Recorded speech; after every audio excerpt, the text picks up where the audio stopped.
it works. This is your same bottles. When you dump water, it's just have a cooling effect. It's a mist. It's a small particle. It's not a sprinkler. It's a very small, very, I don't know, 100 micron, the size of those. You don't even feel it when it comes. It's like a mist. And it puts out fire by cooling. Water mist system provides a people-safe environment, safe for fast and effective fire suppression solution, resulting in minimal water damage, low system weight, low lifetime cost. And here's the bottles. Here's your nitrogen bottles, and here's your small water mist. You got water mist here. And it depends on the size. We might have 2, 3, 4 of them side by side. And we all combine together, with a manifold, and we just have different nozzles. And this is an enclosure for water mist. Sometimes because the client requires that, hey, we might have problems, so they ask us to provide some kind of enclosure. All the bottles, the water mist bottles inside this enclosure, is a heated enclosure. We provide heating here. Because especially in North Slope, temperature might go down for some reason. Let's say if something happens, your temperature goes down to 0, you don't want to freeze the water. So we do provide an enclosure. And it's been heat traced. All the pipes are here heat traced.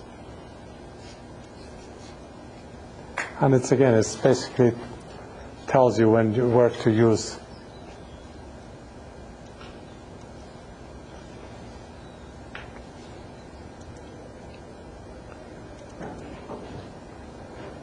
And this is just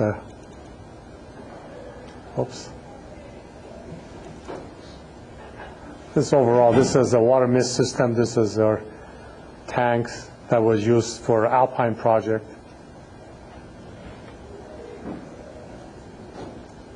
This is a typical Alpine project. We had a circulating, it's a large-scale water mist system. We had a tank. We had our own pumping system, circulating pumps. This is typical. We had a room just full of those pumps, and here's your manifold, your pumps, motors.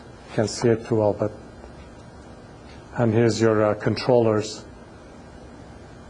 for the water mist system.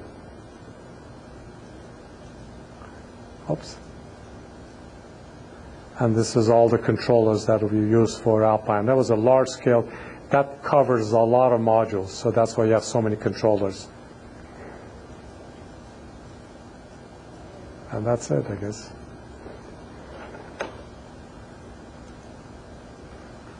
Last but not least, I have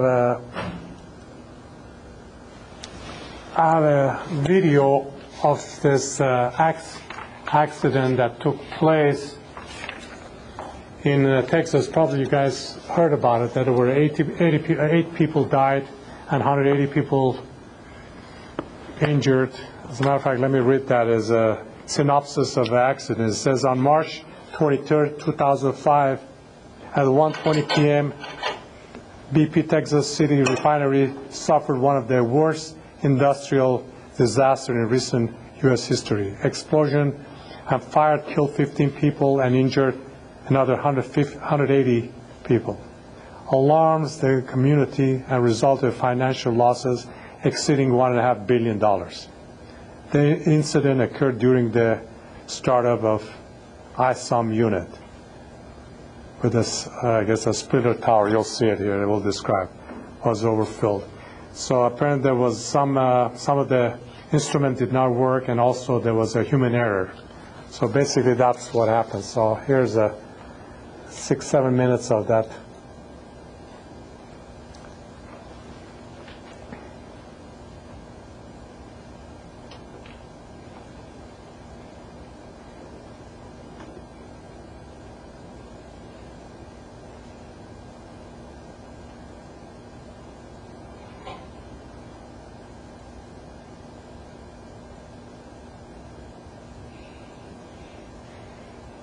At about 2 a.m. on March 23, 2005, isomerization unit operators began introducing highly flammable liquid hydrocarbons into the raffinate splitter tower.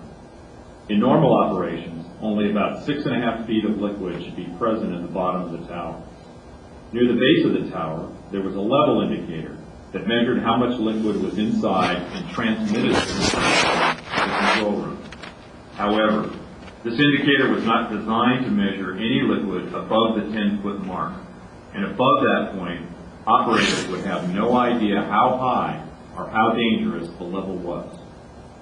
A high-level alarm activated and sounded in the control room when the tower overfilled, but a second redundant alarm failed to activate. By 3:30 a.m., the feed was stopped, and the level indicator showed that the liquid had filled the bottom 10 feet of the tower. We now know that this indicator was not providing accurate readings. We calculate that the tower was actually filled above the range of the indicator to a height of about 13 feet. At about 9:50 a.m., operators began circulating the liquid feed and adding more liquid to the already full tower. Even though the liquid was going into the tower, there was no flow out as specified in the startup procedures. The valve that controlled the liquid flow out of the tower was left closed. 10 minutes later, at about 10 a.m., operators lit burners on the furnace to begin heating up the feed, part of the normal process. Unknown to operators, the tower continued to fill rapidly with liquid to more than 20 times the normal level. We now calculate that the level reached 138 feet inside the tower, while the inaccurate level indicator told operators that the liquid was below 10 feet and falling. Around 12:40 p.m., a high-pressure alarm was activated. 2 burners were turned off in the furnace to lower the temperature. The valve specified in the procedures for controlling pressure didn't work, so an operator used a manual chain valve to vent gases to the blowdown drum and into the atmosphere.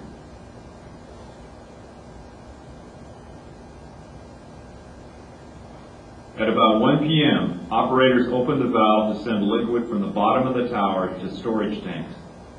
This should have improved conditions inside the flooded tower, but the liquid at the bottom of the tower was very hot, and as it exited through the heat exchanger, it suddenly raised the temperature of the feed going into the tower by over 150 degrees. By 1:05 p.m., the liquid entering the tower was beginning to boil and expand, causing the level inside the tower to increase further. At 1:10 p.m., the tower began overflowing liquid into the piping off the top of the tower. Liquid built up in this vertical piping and exerted great pressure on the emergency relief valves 150 feet below. At 1:14 p.m., the 3 emergency valves opened and liquid began flooding the blowdown drum at the other end of the isomerization unit. Some liquid overflowed from the blowdown drum into a process sewer, but the high-level alarm on the blowdown drum didn't go off. The drum filled completely, and bystanders saw a geyser-like eruption from the top of the blowdown stack. The eruption lasted about 1 minute. Liquid fell to the ground, creating a large flammable vapor cloud. This model predicts how far the vapor cloud expanded across the area just 1 minute after the release began from the stack. At 1:20 p.m., the cloud ignited, causing a series of explosions. The CSB believes the vapor cloud was most likely ignited by a diesel pickup truck parked about 25 feet from the blowdown drum. The next computer simulation shows how the blast pressure wave is predicted to have moved after the cloud was ignited. The blast pressure wave is accelerating as it moves through the ISOM unit, causing heavy destruction and igniting more fires. This is the area where 2 trailers were destroyed, fatally injuring 15 contract workers. This videotape, shot by Houston station KHOU, shows the ISOM unit as fires continue to burn after the explosion. You can see the blowdown stack still emitting flames as hydrocarbons are released.